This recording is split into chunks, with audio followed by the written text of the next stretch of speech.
Hey everyone, it's Nate here. Welcome to day 5, the final day of our Live in the Mojave Desert week, where we're talking to all the bands that were part of this incredible concert series. And believe me, it's been an absolute honor to speak with all these artists who gave us a ray of desert and stoner rock sunshine in the darkest days of the 2020 pandemic. Now, so far this week, we've spoken to Mario Rubalcaba of Earthless, Tom Davies of Nebula, Armand Lance of Spirit Mother, Brant Bjork of Stoner, and today we complete the week with one of my favorite conversations of the whole bunch, Mr. Andrew Hall of the band Mountain Tamer. And while the band Mountain Tamer may not be familiar to everyone listening, I think you're going to want to check them out because they're really very good, and their Live in the Mojave Desert set was really great. Today we talk to Andrew all about the formation of Mountain Tamer, his history, vinyl, and more, getting ready for the Live in the Mojave Desert set, the complexities of playing in the desert, the challenges and tribulations of a band in 2020, and what the rest of 2021 and beyond holds in store for Mountain Tamer. Again, you're going to want to check them out, liveinthemojavedesert.com. There's vinyl available. There's video available. You can also go to heavypsychsounds.com to check out even more Mountain Tamer. And I also want to truly thank all my patrons at patreon.com/vinylguide for your continued support. It really means the world to me that you enjoy this show and what I do so much that you've wanted to contribute. And that, again, it's just so humbling. And I thought about you this week, and not only did I upload these episodes early, but I also put up a secret episode that's just for you. Just the patreon.com/vinylguide community can access it. However, if you're not part of this community, it's not too late. Head up to patreon.com/vinylguide, sign up, help support this show, and enjoy all the extras. All right, here we go. We're starting the final interview, day 5 of our Live in the Mojave Desert week, rounding it out with Mr. Andrew Hall of Mountain Tamer.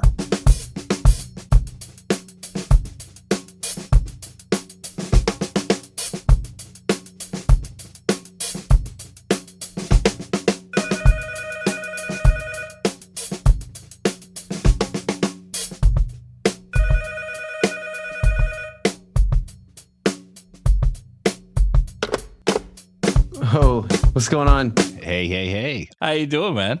I'm doing all right, man. Doing pretty good. Went out for a nice skate this morning. Caught some nice LA weather. Oh, okay. So do you do street skating? You go into a bowls or kind of what is your routine? I do a little street skating mostly. Mm-hmm. I mostly just I'm getting older, so I mostly just do curbs and flat ground. Mm-hmm. Ideally with no one else around, but I still enjoy it a lot. So are you working on any particular moves right now? You trying to perfect the skate move at all, or?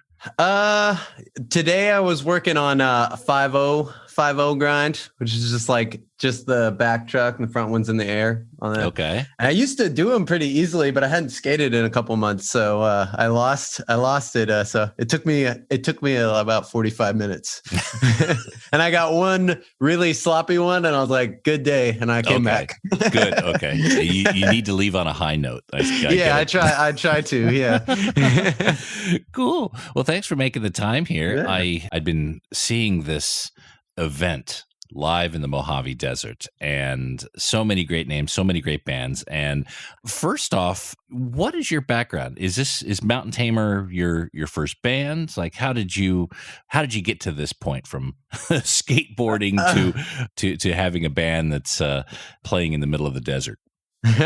Well, Mountain Tamer, we've been a band for 10 years, and mm-hmm. Me and Dave, the bass player, have known each other our entire lives. So when we started playing music, he was in the first band I was in when I was a 12-year-old or 11-year-old. Mm-hmm. And we were both in a bunch of different bands. But then when we were like 19, 20, we met Casey, the drummer, and we started the band, and we've just kind of been in that band. It's never gotten to the point where any of us have felt like we needed to start another project or even had time to really. Mm-hmm. And so it's just kind of, yeah. And so, I mean, it was my first serious band and has been my only serious band. Okay. And same with the other two guys. Are you guys all from no. LA? No, we're all from the Bay Area. Oh, which part? The East Bay, Concord. Oh, okay. I call it the Far East Bay because a lot of people don't know that it's there. I'm a Santa Cruz, San Jose boy. Well, funny enough, we grew up in Concord and we started the band there, but then we quickly moved to Santa Cruz, and that's where we kind of like really got like our sound and like where we kind of started getting an audience. And then in 2016, we moved to LA. Got it. Okay. Yeah. So we have a very there's a special place in our hearts for Santa Cruz. We love Santa Cruz. Santa Cruz is a great spot. It's I miss it dearly. If I was ever to go back to California, that would be the one spot that I would go to. Yeah. So you moved to LA, and the purpose to move into LA is to play more gigs, to give the band a real shot. Yeah, and just like we all have interests in all types of art, and it's just it's a hub for everything creative here. So, and we kind of felt, as much as we love Santa Cruz, we just kind of felt our opportunities are pretty limited in a college town of that size. Mm-hmm. It's pretty isolated too. You're like kind of, you have to take the 17 to go anywhere, which is a really weird little highway, and you get kind of stuck there. I live like, 45 minutes, an hour from my parents when I lived in Santa Cruz, and I would never see them. And then I moved to LA and I would see them way more often. Like I would never leave Santa Cruz. So you just get stuck. You get really set. It's like Groundhog's Day. I used to have to drive Highway 17 every day. And I got to the point, I mean, it's a pretty freaky road. First dozen or two times you're driving it. After a while, after a couple of years, I was driving with my knees while holding my coffee. And same. Yeah. Did you drive it before they put the barriers up in the 90s? I was still a kid, but I remember my dad taking me up that road in the early 90s, and then really scary back then. But we used to drive it in the 80s, and there was a competition for how quickly someone could drive from Los Gatos and be at the boardwalk. Oh man! And yeah, I'm surprised, no one died in my high school because of that. Yeah, it's a crazy road. Yeah. So Mountain Tamer moved to LA, and it sounds like you guys have been continually growing. Prior to COVID, you guys were touring the US, opening for different bands. How did you find, how quickly from moving to LA did you guys start to really make some progress with the band? I mean, it did take a little while. LA's kind of an intimidating place, and it's kind of hard to get. It's like just huge, and the scenes are kind of just really spread out. But we were pretty lucky because we did know a lot of people from touring, and we knew like Salem's Bend, this band. They're really awesome. Mm-hmm. And a couple of the guys that are in the band, they're called Death Chant. They were a different band back. He was in a different band back then, and they kind of like linked us in. And we started playing some good shows, but it wasn't until we released God Fortune Dark Matters when we kind of linked up with Magnetic Eye and Nasoni was when we really started getting a little more recognition. So it wasn't honestly until like 2018. Like it was still kind of like playing. The tours were pretty rough, and they were, I mean, they were getting progressively better and the shows were getting better, but it wasn't until that album came out and we were, a little more legitimized that we started to really like become an LA band, I think. You guys had a self-titled CD in 2016.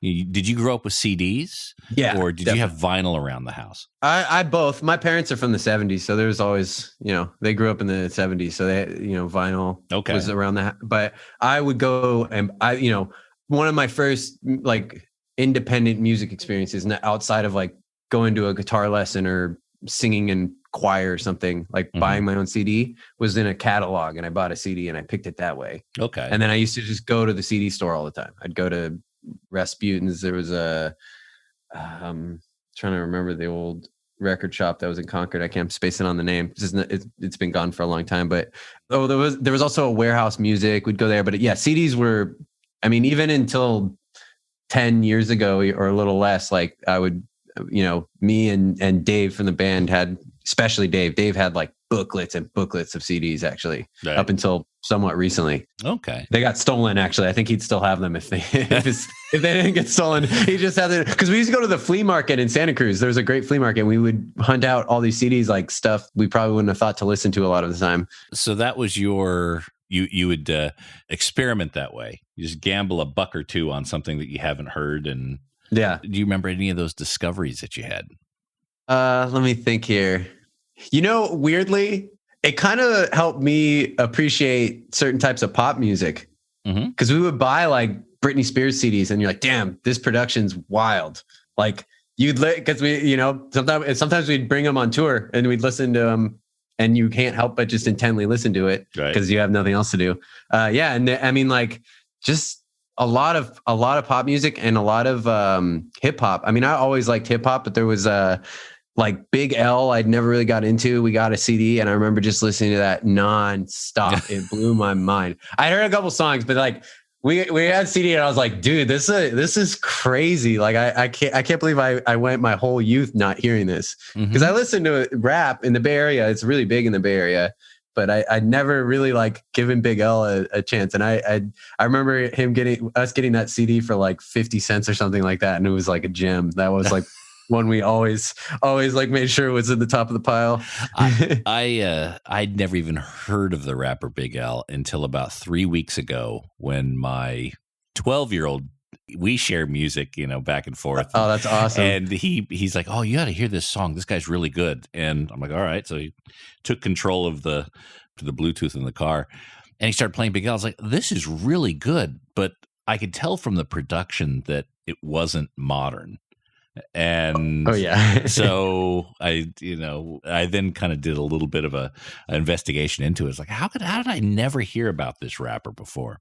Yeah, he's incredible. Honestly, he went under a lot of people's radar. I think. I mean, he died right as he was supposed to kind of project off. But I mean, his lyrics are crazy, and his delivery, his flow, dexterity. That's the word I was looking for. Is insane, unmatched, really.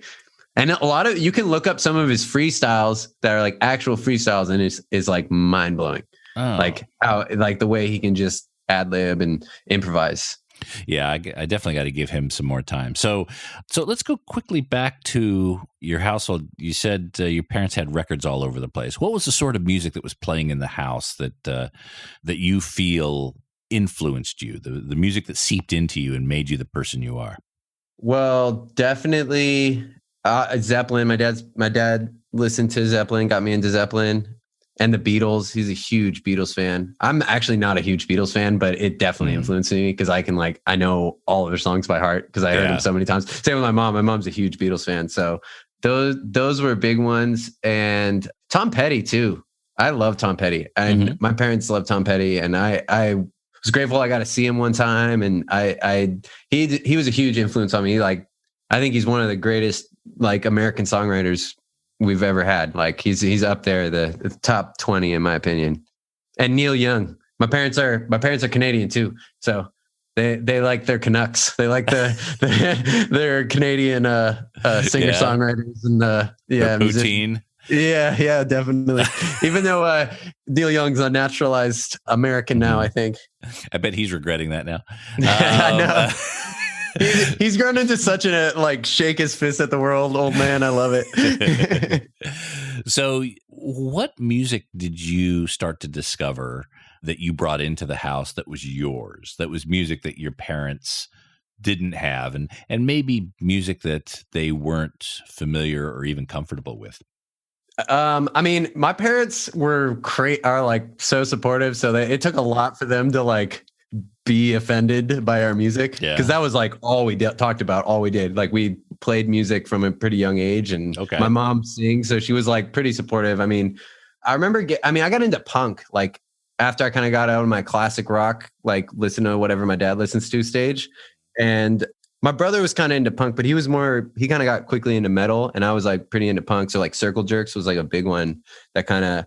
And I don't know if my parents, they kind of let me be. Like I'd go into my room, close my door, and I'd put it in my little boombox, and I put my CD in, and they didn't know that the dude was talking about snorting pills and stuff. They just heard me like dancing around and singing the lyrics. So they kept I mean, my dad took us to metal festivals when we were really young too. My parents were like pretty cool about everything. I think they were like, not my dad so much, but my mom was a little apprehensive about rap. My sister kind of was into rap a little before I was. Weirdly, she did not so much anymore, but my mom was like, I don't jive with this. Like, I don't understand this stuff at all. and I don't think she gets it. I don't think she likes it still to this day, but my brother's in like a black metal band, and she has learned to she did not understand the vocals. Like she could appreciate the music. She would always say it reminded her of like a symphony or an orchestra or something, which is pretty true. But my brother like sings and plays drums in like a, kind of black metal style band. And she's learned to appreciate it. So she's pretty open-minded. I think if I tried hard enough, I could find some rappers that she'd like. You should turn her on to some Big L. Yeah, I don't know. That one would be hard. She will get offended by those lyrics, I think. So how many kids are there? Like where do you fit into the series? So there's three Hall kids. I'm the youngest, and then there's my brother who's the middle, and then I have an older sister. Got it. Okay, so you're the baby. Hey, I'm the baby. Sure. Right. Okay, so by the time they got to you, you were, they were a little bit more stress-free than probably raising. Maybe exhausted was the better word to describe it. But yeah, I think so. I mean, I had my moments though. I think I definitely tested the limits. I definitely had my my moments. I was in trouble a lot, but I think I think music was the least of their worries. They were happy. That's all I wanted to do. Like all I wanted to do was buy music and play music. So they were cool with that. So it was very clear early on that your path in life was going to be somewhat in the music industry. Yeah. Yeah. It's definitely. and they sounds like they were supportive. Were they worried? Were they suggesting you make a backup? What was their attitude towards your path? I mean, they always like suggested college, but I don't come from a lot of money. So they, it wasn't like I would have had to take on a loan, like a giant loan. Like it wasn't something that like could have just been made guaranteed to me. Like I didn't have that. And I tried community college and I was like, I don't want to be here. And they understood that, they understood I was going to pursue, I wasn't, throwing my life away. I have a job. I always have a job. I'm always like supporting myself. And I'm also, they were super supportive of music from me. Like, my dad built us a like soundproof room and in our garage and like, okay. They would go to the like dingiest, grossest punk house in the Bay Area and come to our show. Sometimes us not even wanting to be there. Like we wouldn't even like, even after it, like it would be like, oh, we're too cool for this. But like, I'm old enough now that I'm super glad they did that. Cause it was like, hell yeah. Like I'm confident that in my path, like you're saying, like they were the ones making me feel confident in it. Cause they were always around. They're always there. They were the whose parents is that? I got to the point where we would just be like parents' night. Like shout out to my dad in the back. Like yeah, yeah. He's showing him how to tap a keg. Yeah, really. Yeah, he's showing. Yeah, exactly.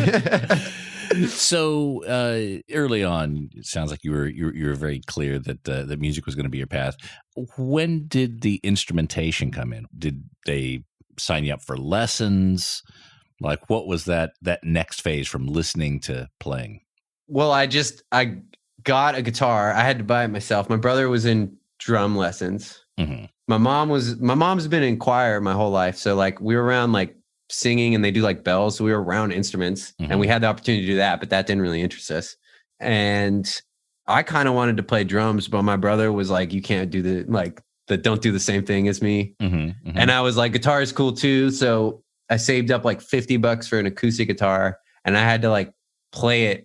Like I had to show that I wanted to play it enough before I could even like consider getting lessons. And then I had to save up. Like they supported me, but they also made it like, if you're going to do this, you have to earn it and do it yourself. Yeah. And so I had to save up for an electric guitar. And once I got an electric guitar, I got lessons for a couple of years. And Dave got the exact same teacher as me. Like he was a bass player and a guitar teacher. So we had the exact same teacher. And then we started our first band with my brother who was like drumming for us. And at that point, did the name Mountain Tamer come in or was that much later? No, that was later. That was way later. That was several different bands later. Like I was in a completely different band without Dave for a long time, like a indie rock band. And Dave was in like a metal band. And I was in a thrash band with my brother too. Any of those semi-serious? Not really. We were too young, really, honestly. Like we were all teenagers, and it was like, honestly, the indie band I was in called No Lights, we were like, we started getting pretty serious. Actually, we went on a tour, and like we made a really good recording, like record, and we were like going to try and get labels. But the dude who like wrote a lot of the songs and was the lead singer was like, he was just a hard dude to figure out, and he had a lot of problems with drugs, and he just kind of would fade in and out, and we could never get it going. As soon as it would get going, he would back out, and we couldn't really do it without him. And that's around the time I started Mountain Tamer, because I wasn't satisfied with that. I was also playing like lead guitar and kind of rhythm guitar, and I wanted to write my own stuff. And I had been jamming with Dave and Casey separately on and off, and I was like, let's get together. And then we started jamming more, and that's when I was like tired of trying to figure out when this guy was ready to be in a band and wait for him, because it was kind of this on and off. So I was like, I'm just going to start my own thing with these guys.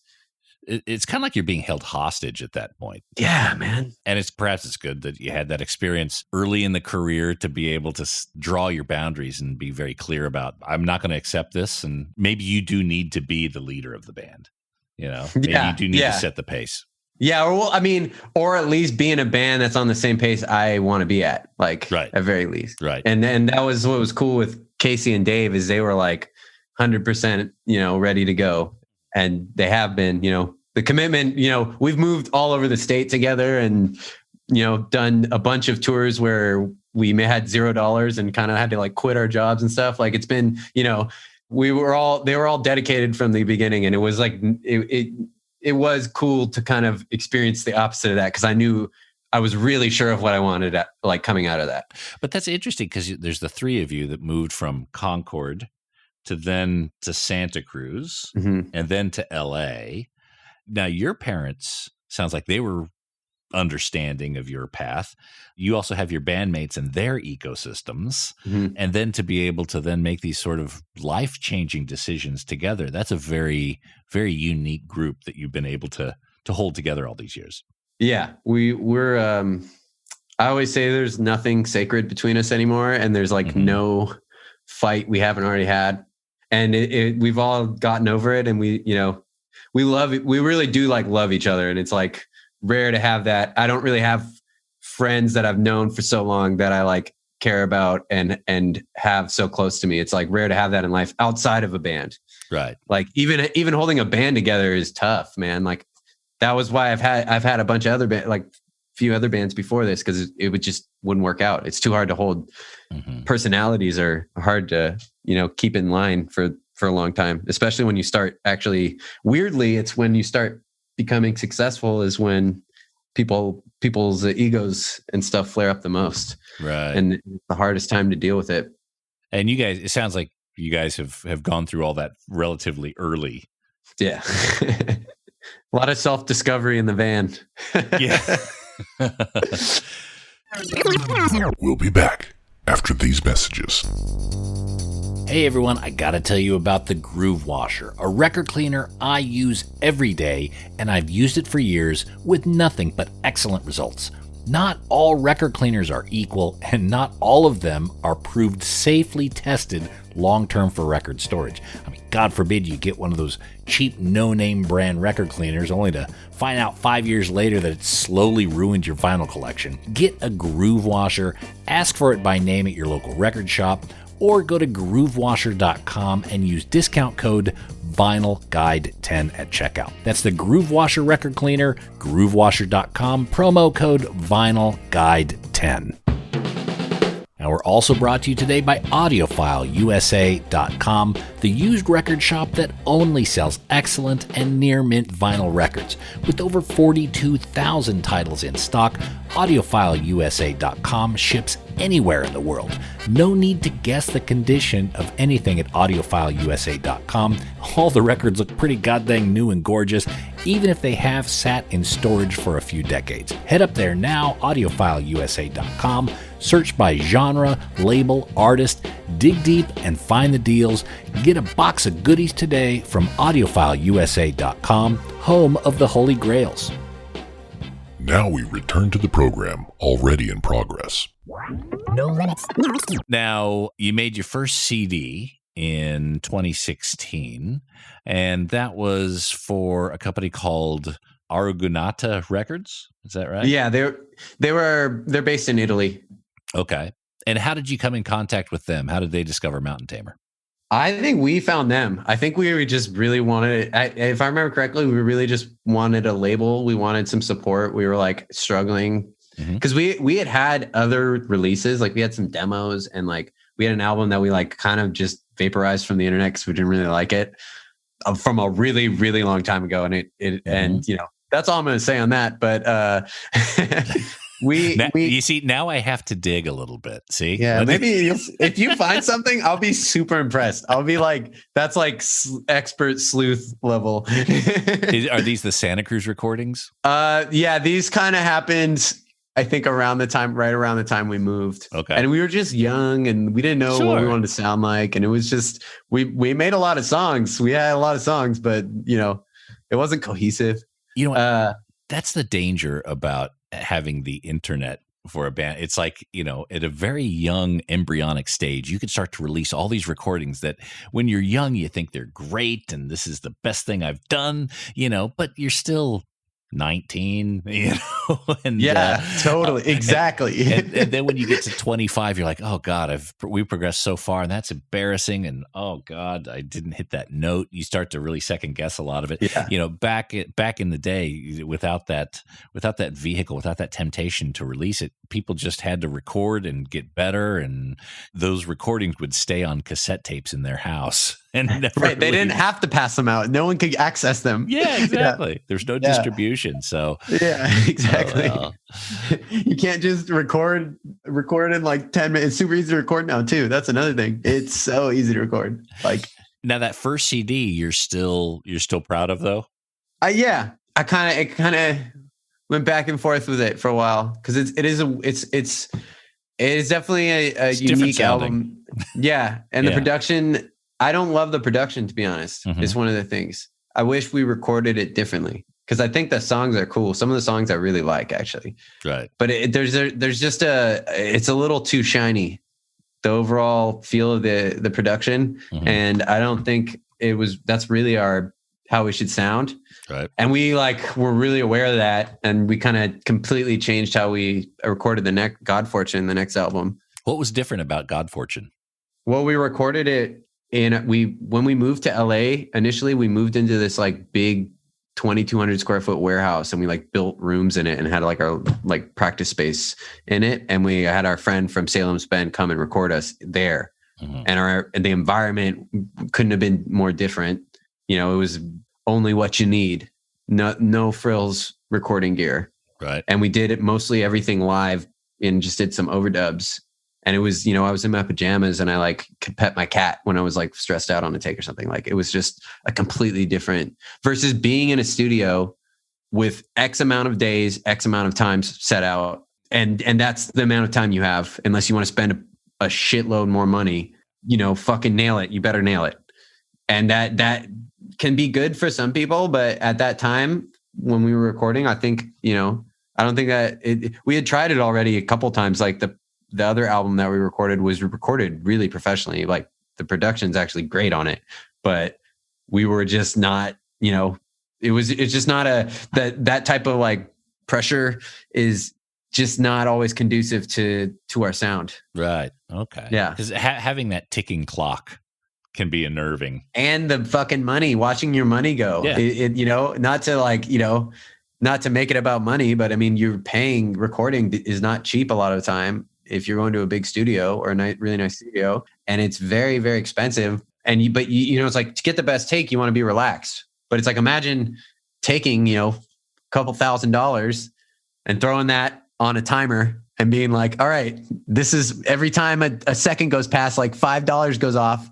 And you know, that's in the back of your head while you're recording. Like it's for underground bands, like, and that's my like 3 months of tips from my fucking shitty bartending job that I hate, that I worked so I can pay for this band. You know, it's like, it is not the best for me. I hate that. I hate that pressure. I remember the first time we recorded like at a really nice studio. We recorded through a recording school, Expressions College. I don't know if they're still around. And so they record bands for free. And it's really nice, but it's almost more pressure because it's like a teacher teaching students. And I fucking broke out in hives trying to record vocals. Oh, wow. I was so, yeah. I'm a lot better now, but that time in my life I was having a really bad anxiety problem. So that's probably why it was. But it was like, I was like, oh my God, because I had recorded in my friend's like garage and shit before. Like it was never this big, they had like a Neve and shit. Like it was like this big, beautiful fucking studio. And I was just like, oh my God, this is like, I'd never felt that kind of pressure before. Wow. Do you feel that sort of pressure in a live situation as well? Nah, not at all. Sometimes like I'll get a little nervous, but once I get the first note going, like I love performing. I look forward to it. It's not a, I'm wasting people's time kind of nervous. It's like, it's more, I get nervous for, I hope everyone has a good time. And it's like a personal fulfillment. Like I just want to play good. Right. But that usually once I start playing, it's like, it's so fun for me. And that goes away immediately. Any type of nervousness, it's like instantaneous. So how do you prepare for a show like Live in the Mojave Desert? That was a whole different beast. And I don't think you do, like, because you just come. That event was multi-camera. They had a crew on. It's essentially like being in the middle of a movie set, right? Yeah, that was one of the hardest things I've ever done in music. That set for me. Okay. Why? Well, because it was like 90 degrees and the sun was in our face. I can't see my pedal board because the lights are just blown out by the Mojave sun. So I can't see if my pedals are on, which completely like, we have a lot of effects. And so I need to know when things are on and off when I press it. And it just totally threw me off. And then you can't, like, it's so hot. And then you have 30 dudes like on the clock working, like filming you. So it's not, it was so fulfilling though, because we got through it. Like, it was really, really difficult. I couldn't see my pedals. We kept playing through the set and we weren't gelling, and we took a break and we put this gearbox in front of my pedals and it made a shadow, and we were good. And then we like got a really good take, but getting through that was like hard for me because it was like, I had to have like a powwow with myself. Like, I have to do this. Like, it was like cause it was like, I can't just go home. Yeah. I can't just go home. I can't be like, let's do it tomorrow. Today's not a day, or just do it shitty. Like, cause I told Ryan, I was like, it was like the hardest part and like most nerve-wracking part of a show and recording all in one. And like none of the like crowd interaction. Yeah. Well, it was really hard. It's not like you're practicing, because in yourself that, okay, I can't start and stop if I screw up. Yeah. You can't relax to that level. And I'm imagining also the hidden issues, just like you pointed out, the sun blocking, or, you not being able to see your lights on, those sort of things. That's a completely unnatural state. Yeah. So a lot of issues come up that you wouldn't have anticipated necessarily. What else came up? I mean, dust storms, the sand kicking around. No, we were pretty good. We didn't have too much wind. The sun was the biggest one. It glared off at Casey's cymbals and he couldn't see, and he got so sunburned. If you watch the series, you can see him in like the post series. He's like beat fucking red, like his whole front. Because it wasn't just the sun; it was his cymbals just like fucking blasting him, man. Like it was like, we both had it pretty bad. Dave seemed relatively unfazed. I think he had the most to drink, so I think he powered through it. He was getting down. He looked like he was having a very good time, but he also looked like he was kicking up a lot of sand. Oh, his pedal board. I'm surprised any of his pedals worked. And his bass dropped. His fucking strap. It looks like he threw it, which I hope, people thought when they saw it, but his strap broke like right at the end, right at the last note. Oh, really? And it just face plant. Oh, he just dusted off. He is like, and I think he'll appreciate me saying this. He's a very no frills guy.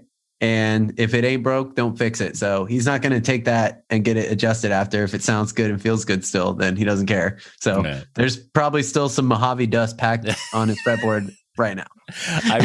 I reckon you guys are going to be carrying a lot of dust with you for a few years. Oh man, in all drum hardware. And it's pretty bad. I think we were one of the only bands that brought like all of our gear. We brought like all of our gear, all our cabs, and then we used like all their backline too. We used like everything. Is there anything different you would do if you had to do the Mojave Desert gig again? Yeah, I wish I could relax a little more. There was a couple things we were practicing that we didn't end up doing. Like we were doing some like noise interludes and stuff. Mm-hmm. But honestly, thinking back on it, the way we did our set worked out so well that it fit perfectly onto like side A and B of the vinyl, that had we done more, we probably would have had to cut something. Right.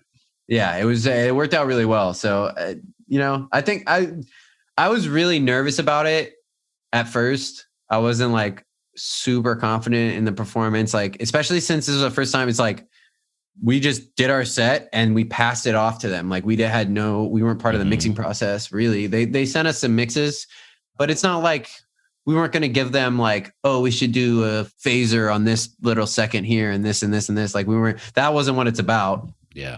It's about the rawness. Like they don't want that. So it was kind of it was a little nerve wracking. And at first I was, I didn't want to like overdo it. So we just kind of were like, yeah, just, send it to the masters. And then once I heard the master, I was like, I'm proud of myself. I was really proud of myself. Like I was happy the way it came out. Like while you were playing it, were you like, oh, I don't know about this? I mean, just the monitoring situation, were you I won't say skeptical. I'll just say like resigned. The first time, before we took the break and like figured out the sun, I was like, this like we're fucking blowing it. Like, yeah, I'm dropping the ball. Like I was my own worst enemy. Like I was just like, fuck. Like we can't even get a good take. We weren't even able to finish a song at one point. Like we were just like, we can't get it. Like it was like killing us. And then we came back after like an hour or two.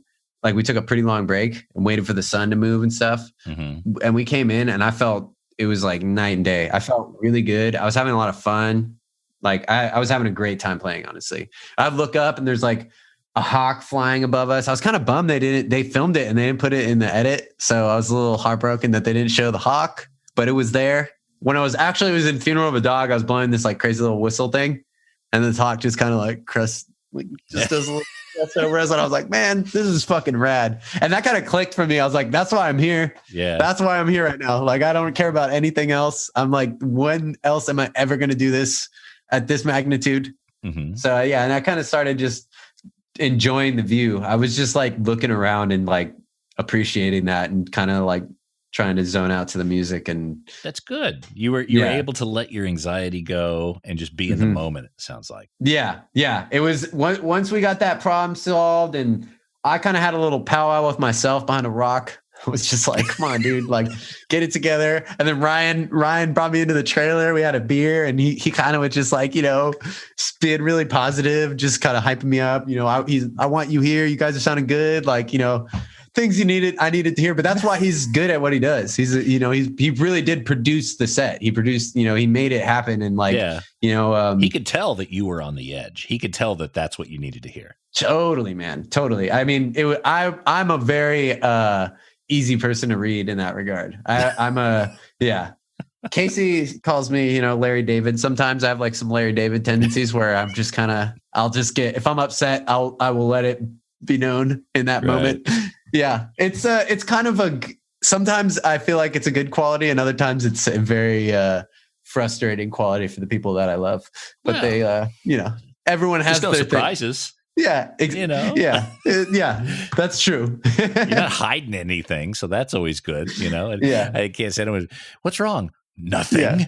Yeah. Exactly. Yeah. So did you get to watch any of the other bands or was it just you guys for that day? We were beat, man. We we packed up our stuff. Spirit Mother, we had to take our stuff down to the van. We had to like get it down this hill back down to the road and we were all sunburned and tired. I think Dave might have been half asleep already. Right. And we kind of hung out on the bottom of the hill and watched Spirit Mother play for about 15 minutes. It was really cool, but we were like, we got to get back to LA. I had to return. Our van was out of commission at that time. So we had to rent a van. I had to get the van back. So we did not, because it was filmed over a couple days. Yeah. So it was we were one of the last bands, I think, to be filmed. Mm. And it was like us and then Spirit Mother, and they went into the night, but we had been there since like 10 in the morning in the sun. So we were just like, I was struggling to have a good time at that point, to be honest, just because I was like, I went through a lot emotionally too in my mind to get through the set. So we kicked it for a little bit, and then we cruised back to LA. By the time you were cruising back to LA, I mean, the set's clearly done. Everything's broken down. You've had a little bit of time. Did you feel like you did a good job, or did you still have some of those nerves from the beginning of the set that were still lingering? It sounds like the confidence really didn't come until you heard the playback. I wasn't like Dave felt good, and Casey's like, you know, he had some anxieties, but you know, he was feeling pretty good. I think overall we were all kind of like, we did what we needed to do, and we're just going to see what happens. And we're going to see, you know, we're going to listen to the mixes, and like, you know, we felt good right as the set ended. And I tried to hold on to that, like that feeling, like when I start to like second guess a set sometimes, because everyone does it. Oh, I wish I played it this way, but you know, it's like, I felt good after it. So sometimes you don't. Sometimes things fucking happen at shows and you don't feel good. And those are also good ones to remember too. It's like, at least it wasn't like that. You know, I could have character building sets. Yeah. Oh man, we've had enough of those. I'm ready for those to be over with. All right. So you guys are releasing this record on Heavy Psych as well as CDWA in the US. And people can check it out and order a copy at liveinthemojavedesert.com. You guys have had an existing relationship with Heavy Psych. So was this part of that original agreement, or did it just happen to coincide this series with Heavy Psych? I think it just kind of happened. It kind of made a lot of sense too. I think Ryan knows Gabe from Heavy Psych pretty well, actually. He's known him for a while, and he works with his tour, like helping with touring and stuff with the bands. And, you know, Brant Bjork and Nick Oliveri both have a bunch of releases on them, and they were pretty big names for the event. So I think it just kind of fell into place. I mean, I don't think it took much convincing. It seemed to make a lot of sense for both parties. It's right there, right in their wheelhouse. So this is now your second release with Heavy Psych. When they press up the vinyl, do you guys talk about, you know, this sort of color of splatter or this sort of color of vinyl, or do you kind of leave it up to them? They kind of they do it. We designed the live album. Actually, we had no like say or anything. I mean, maybe we could have. They asked us. They gave a couple mock-ups of covers, and we picked which one we liked. But they designed everything. Versus Psychosis Ritual was like all, you know, very much us. We had our like friend Derek do all the artwork and stuff, and then they picked the spotter colors. Though that's all them.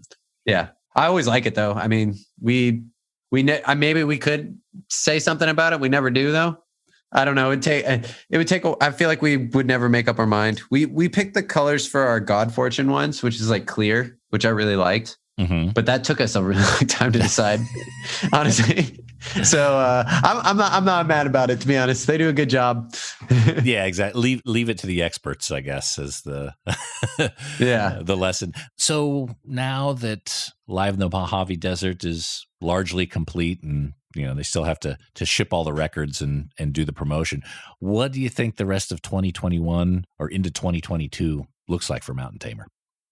We got a lot of stuff planned. We're kind of in a pause right now.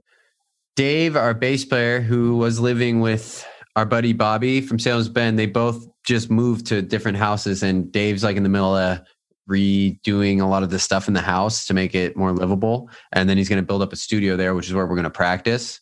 So we're kind of waiting on that. It's going to be another like month, but we have a bunch of songs kind of like started. We're going to kind of record a bunch of stuff ourselves and then release some stuff that we haven't released before, do some like kind of more experimenting and release. I think we're talking about doing just a Bandcamp exclusive and tapes.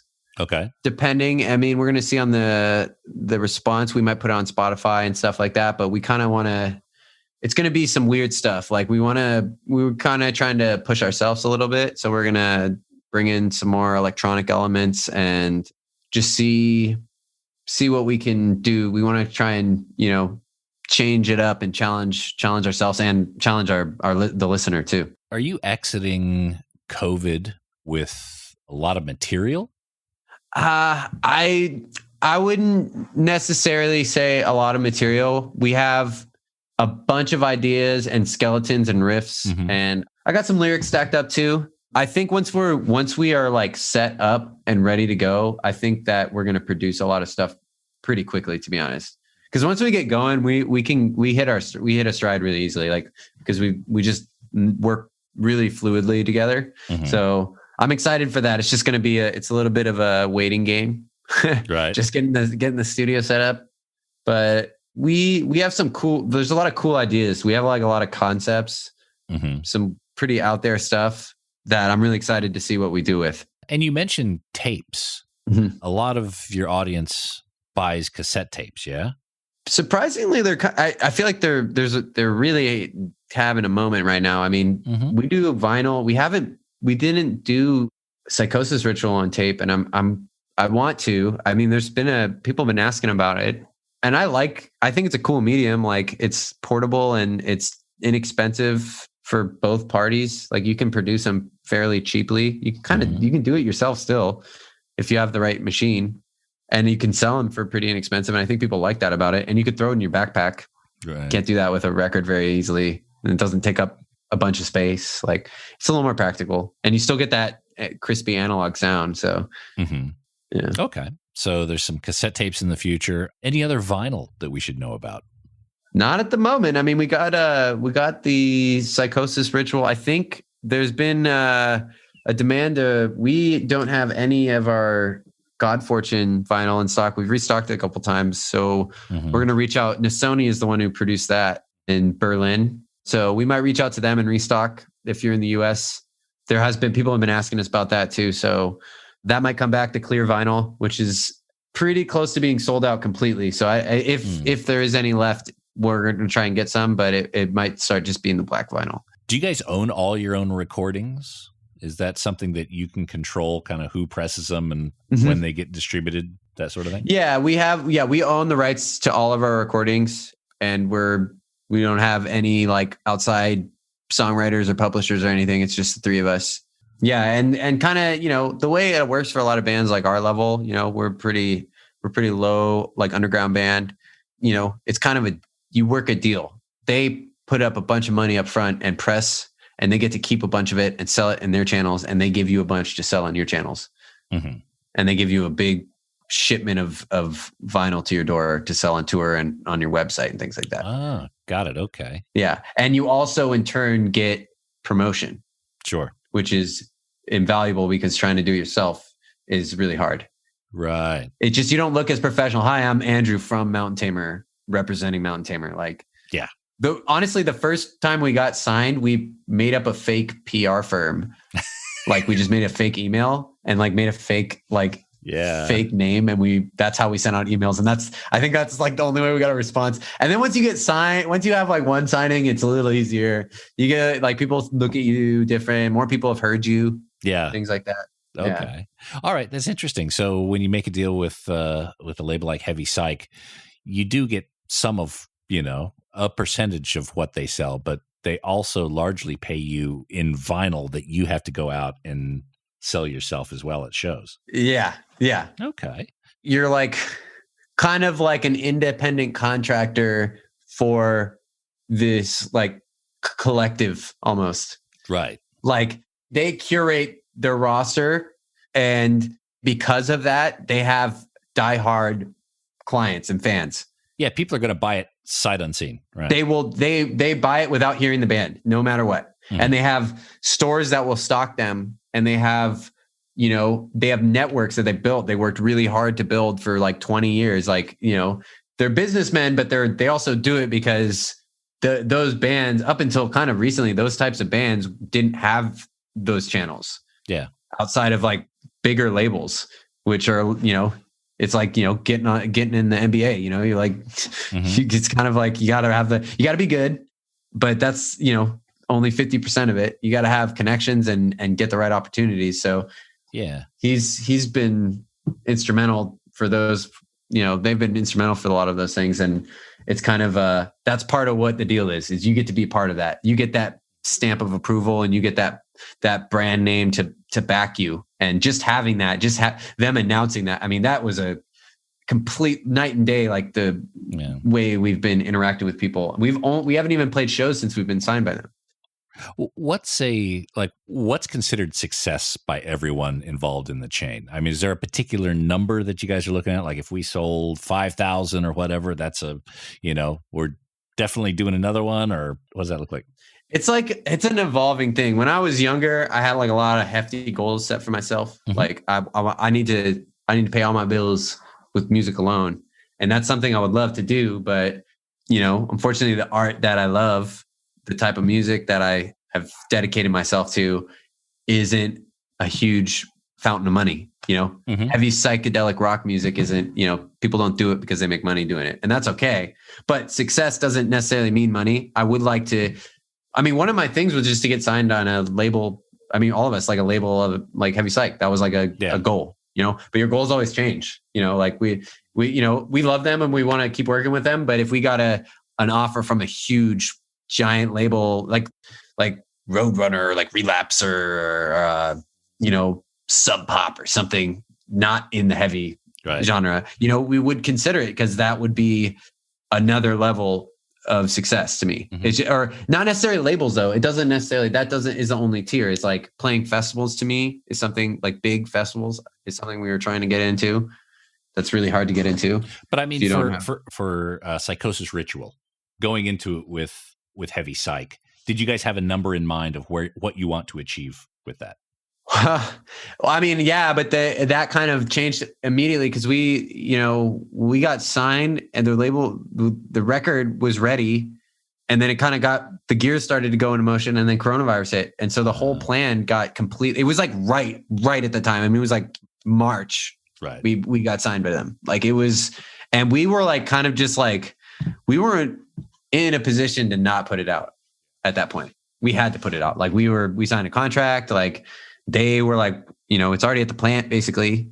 Like, mm-hmm. You know, we were like, also to us, like we hadn't put out a record since 2018. No one was really talking about us at all, but we did. Well, actually we were going to play Psycho Smokeout, which also got canceled. Mm-hmm. But we were actually getting some momentum, and we were like, okay, let's capitalize on that. People are like talking about us. Actually, I was wrong when I said that. At that moment, as of like 3 months prior, we had gotten that festival. We got locked in on that festival, and we were on the flyer, and it was looking rad. And people were like, we felt really good. And then we got the Heavy Psych signing, and we're like, okay, we're doing great. Like, yeah, this is the best we've ever done. Like the ball is rolling. Yeah, the ball is rolling. And then, you know, we talked to Heavy Psych about touring. Like we were gonna do Heavy Psych Sounds Fest here in California, and then we were gonna work out a tour in Europe, which we'd never done. And I mean, that was like a big goal for us, just to get to Europe and do it legit, like not just like lose a bunch of money. Like we wanted to have serious backing and playing festivals that can pay off your travel costs within, you know, the first mm-hmm. week. You know, that's kind of the goal. And we were in talks about doing all that to support the record. They wanted us to do that kind of stuff. And now we just, you know, who knows? Yeah. So it's been a, you know, my vision of success with music right now is completely different than it was last year. And I hope that it changes. But right now I feel pretty good. I'm glad we released our record because we sold more shit online in the last year than we've done in 10 years altogether.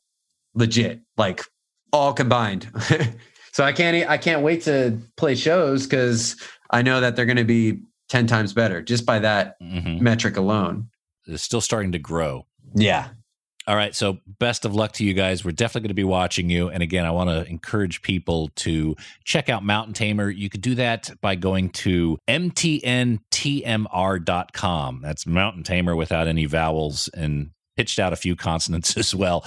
I'll put links in this episode page. Mountain Tamer, just Google Mountain Tamer and you'll get to the website. Psychosis Ritual is the new album, but of course there's Live in the Mojave Desert series, which you want to pick up on vinyl as well. You could also check out liveinthemojavedesert.com or go straight to Heavy Psych Records and order that and a whole bunch of other ones from there. Again, Andrew, thank you so much for coming on the show. We look forward to continuing to watch the upward trajectory of Mountain Tamer. Thank you very much.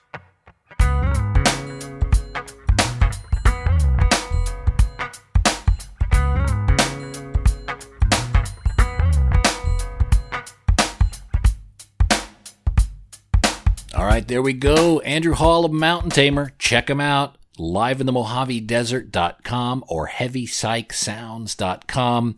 And also, don't forget, we've got that secret bonus episode available only to patrons of the show, patreon.com/Vinyl Guide. And that wraps up our Live in the Mojave Desert week here on the Vinyl Guide. I want to give a huge thanks to Ryan Jones, as well as Gabe over at Heavy Psych Sounds for helping this all come together, as well as all the artists, the people who took time to talk to us, and the people who helped those people take time to talk to us. Again, this is an incredible series, and if you get a chance to check it out, it really is quite amazing what they were able to pull off at a time in history where everyone was just head in hand wondering what the F to do. These guys pulled off something amazing. liveinthemojavedesert.com. Go up there now, grab some vinyl, grab some DVDs and Blu-rays or whatever, as well as Heavy Psych Sounds. Let's help support these artists, and we'll see you all in the mosh pit soon. Thanks, everyone. Take care. Cheers. That's it for this episode of The Vinyl Guide. Send your thoughts to Nate at thevinylguide.com or follow or tag us on Instagram at Vinyl Guide. Until next time, keep spinning.